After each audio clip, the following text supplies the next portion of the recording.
Si l'on s'en tient à la définition de l'OCDE, ce sont l'ensemble des versements obligatoires effectués sans contrepartie directe aux administrations publiques par les agents économiques.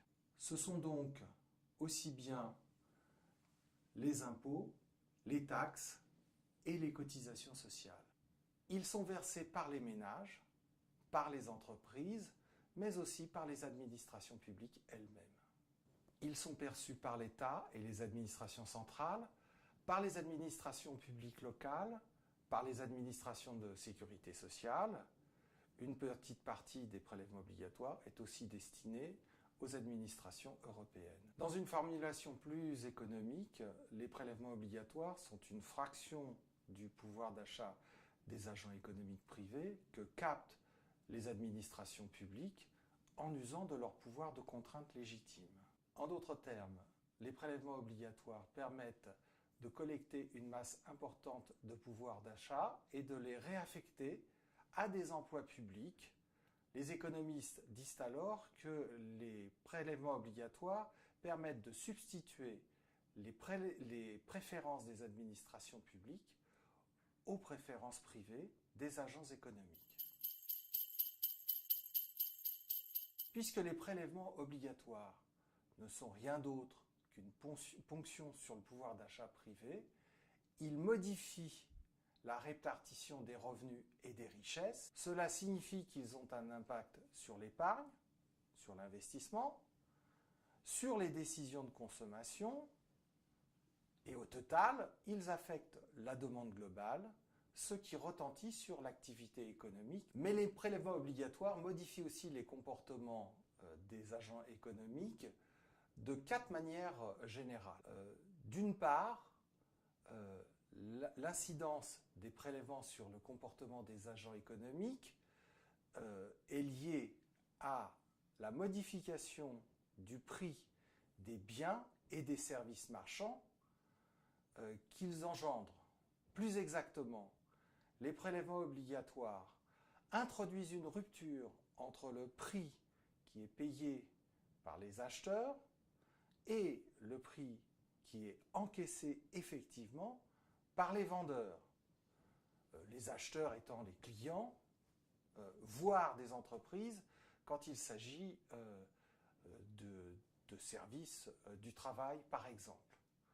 Les vendeurs, ce sont les entreprises qui vendent des biens et des services, ou alors les salariés qui vendent leur capacité de travail. Les prix effectivement payés par les acheteurs sont majorés, tandis que les prix effectivement encaissés par les vendeurs sont réduits, la différence étant appelée coin fiscal ou coin fiscalo-social quand on introduit également dans le calcul les cotisations sociales, par exemple. La deuxième façon avec laquelle les prélèvements obligatoires modifient le comportement des agents économiques résulte du fait qu'ils ont la capacité de manipuler les variables économiques dont ils disposent et de reporter ainsi le poids des prélèvements mis à leur charge légalement. Par exemple, on sait que les propriétaires d'immeubles qu'ils donnent, qui sont loués,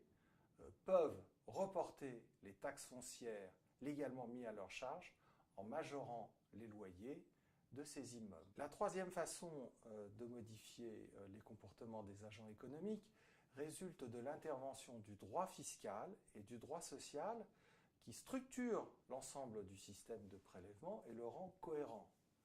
Mais ce faisant, ils imposent des obligations de faire ou de ne pas faire aux agents économiques qui sont les redevables des prélèvements. Il en va notamment ainsi des obligations déclaratives et de manière générale de toutes les règles qui obligent les redevables à révéler aux administrations publiques des aspects de leur patrimoine ou des informations économiques les concernant. Pour cela, les administrations publiques utilisent du pouvoir de contrainte légitime dont elles sont détentrices. Enfin, les prélèvements obligatoires donnent naissance à des comportements d'évitement. l'optimisation fiscale, la fraude fiscale, l'évasion fiscale, par lesquelles certains redevables s'abstraient ou se soustraient de manière légale ou illégale à leurs obligations et diminuent la charge des prélèvements qu'ils devraient acquitter.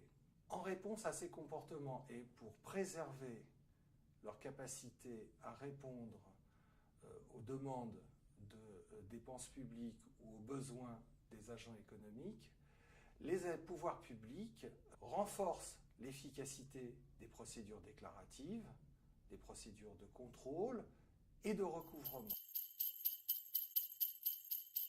Outre la simple collecte de ressources nécessaires au fonctionnement des administrations publiques, qui est la mission traditionnelle des prélèvements obligatoires depuis le passage à l'État fiscal au XVe siècle, ou bien après le passage à l'État-providence, les instruments fiscaux sont utilisés dans des combinaisons de plus en plus complexes pour un domaine d'intervention de plus en plus large. On peut néanmoins regrouper les fonctions des prélèvements obligatoires en 4 catégories principales. La première catégorie est le financement des dépenses publiques. C'est la fonction centrale des prélèvements obligatoires. Et effectivement, depuis le XVe siècle jusqu'à aujourd'hui, les prélèvements obligatoires sont utilisés non seulement pour la défense de la propriété, mais aussi pour corriger les échecs du marché, pour assurer l'éducation publique ou les dépenses de l'État liées à la santé, etc., à tous ces nouveaux domaines d'intervention qui sont liés à l'extension de l'État et qui ont engendré une extension du rôle et des formes des prélèvements obligatoires. La seconde fonction est la redistribution monétaire ou non monétaire qui s'effectue aussi bien par les dépenses publiques que par les prélèvements obligatoires. Elle vise à corriger les inégalités qui sont issues de la distribution primaire des revenus, c'est ce qu'on appelle la redistribution verticale, que à modifier cette distribution primaire en fonction de critères non liés aux revenus, par exemple l'âge ou le nombre des enfants dans un ménage. C'est ce qu'on appelle la redistribution horizontale. La troisième fonction des prélèvements obligatoires est la fonction de régulation ou de stabilisation de l'activité économique, qui consiste à contrôler l'activité économique, l'équilibre économique, à assurer la croissance et le plein emploi. On peut alors agir sur les facteurs d'offre ou sur les facteurs de demande. La politique de régulation conjoncturelle contemporaine joue de plus en plus sur les prélèvements obligatoires. Enfin, la quatrième fonction est une fonction de manipulation des comportements des agents économiques. Il s'agit alors d'encourager les activités qui produisent des externalités positives, comme par exemple la recherche scientifique, ou décourager les activités qui produisent des externalités négatives, la pollution ou le tabagisme par exemple. Cela engendre une expansion de l'interventionnisme fiscal.